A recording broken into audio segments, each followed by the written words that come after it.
there, everybody. It's me, your buddy Dave, the host of the Dark Stuff channel here on YouTube. Thank you so much for checking out my latest video. It is always much appreciated. You know, I saw Fishbone for the first time in over 30 years the other night, actually since their Lollapalooza days in probably 1993. I was going for nostalgia reasons because I used to really love Fishbone and I was kind of curious what they were up to these days. I left being like, man, this band is back. They were so good. So I hit the waiting room on July 1st to see Fishbone. I hadn't seen Fishbone in over 30 years. I used to see them back in the day at the Ranch Bowl when they used to play here in Omaha. I did catch them at Lollapalooza in 93, and then I think I kind of just dipped out at that point and didn't really follow them, what they were doing beyond that. Every once in a while, I would, their name would come across something, and I would always be like, oh, Fishbone, I wonder what they're up to these days. But I never actually looked into it, I guess. I don't know, because it feels like it just was a blink of an eye, and now we're here 30 years later, and it's like, oh, Fishbone's playing the waiting room? I'm in.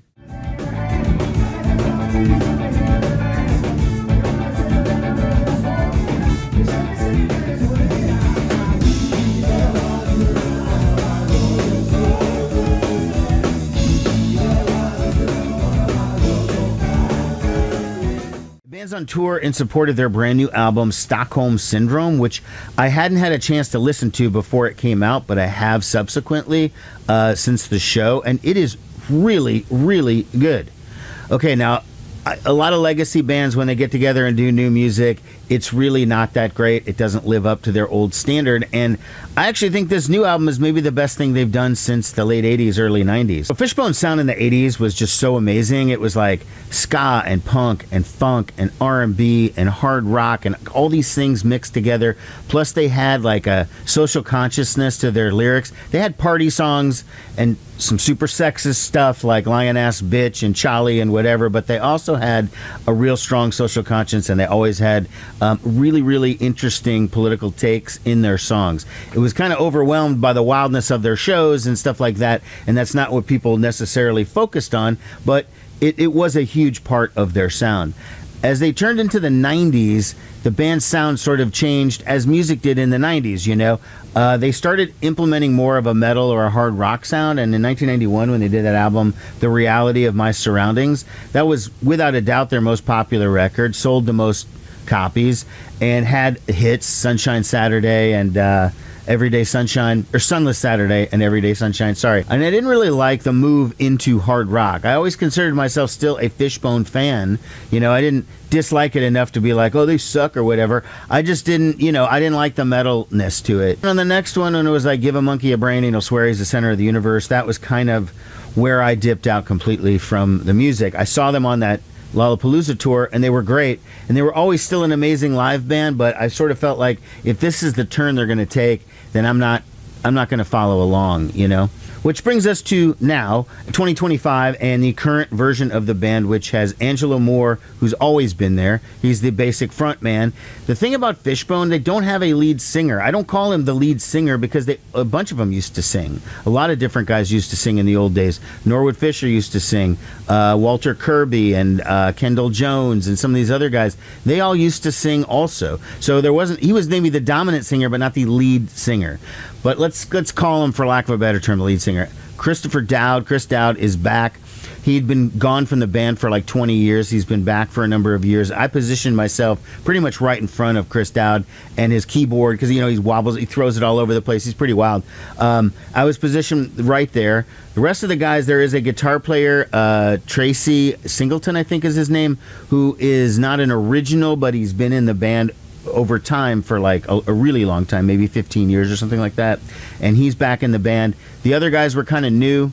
Hassan Hurd, J.S. Williams, James Jones, they were all pretty new. You could tell they were younger guys, but they were incredible. So, all of the drama of the past couple of years, I think, are now behind them, basically. You saw in that documentary, Everyday Sunshine, if you saw the Fishbone doc, that they've had a lot of issues, personal issues with each other and stuff, and people have been in the band and out of the band, and I don't even know who was in the band back in 2012 or so when they made that doc. A lot of people know the story about how Kendall Jones, the guitar player, sort of joined a cult, and then Norwood Fisher tried to break him out of the cult, and then he got arrested for kidnapping and went on trial for that. He was acquitted ultimately, but their record company, Columbia or Sony or whatever, back in the 90s, dropped them. And they've had a struggle over the last 25 years or so. Although it should be noted that Angelo Moore pointed out during the show that Fishbone just got their masters back from Sony. So they thought they was lost in perpetuity and they were never making any money from it. And Angelo said they met some type of manager guy who told them they had this window to get the stuff back, and they did. And so now all their stuff is under their control, at least the classic stuff from the Sony years. So I would expect to see some reissues and stuff like that coming up from Fishbone in the next couple of years. But I mean, the set was almost everything you would want to hear. They did play like maybe 5 or 6 cuts off of the new album Stockholm Syndrome, which I know now because I've now heard the record. And like I said earlier in the video, I mean, it's really, really good. It's not just an old band doing a decent album. Like, I really enjoyed it. They mixed those songs in, including the most notable of their new songs called Racist Piece of Shit, which I think is directed Washington's way.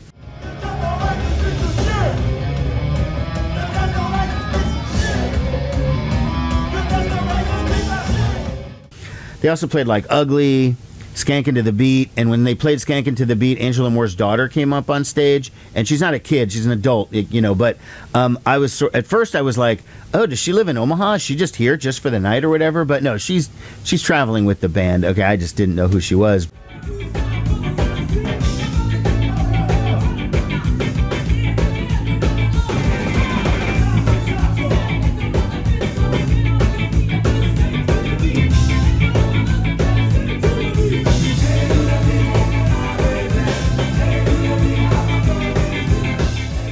Did Ma and Pa, my favorite Fishbone song. They did Sunless Saturday, Everyday Sunshine. All of the hits that you'd want them to hear, but they did mix in a lot of stuff from the new album, and now I know this, and now I'm really glad that they did. I did get a t-shirt here, Fishbone shirt. They had a ton of merch. They even had these, like, those standalone record players, was it like a Cosley or something? Is that the brand? Anyways, I never would buy one of those, but this was pretty cool because it was branded with Fishbone and they all signed it and stuff. But yeah, I wasn't going to buy that. But I was cool with the shirt, and they did have a purple hoodie with the Fishbone colors, Fishbone logo and all these different colors. And I came very close to getting that because I was like, I've never seen a purple hoodie. It was cool. Anyway, opening the show was a band called Funk Trek. I missed them entirely, unfortunately, so I don't have anything to report. However, the Fishbone show was just magnificent. It was so great, so enjoyable. It was great to see Angelo Moore again. He doesn't look any different than when I saw him in probably 1993.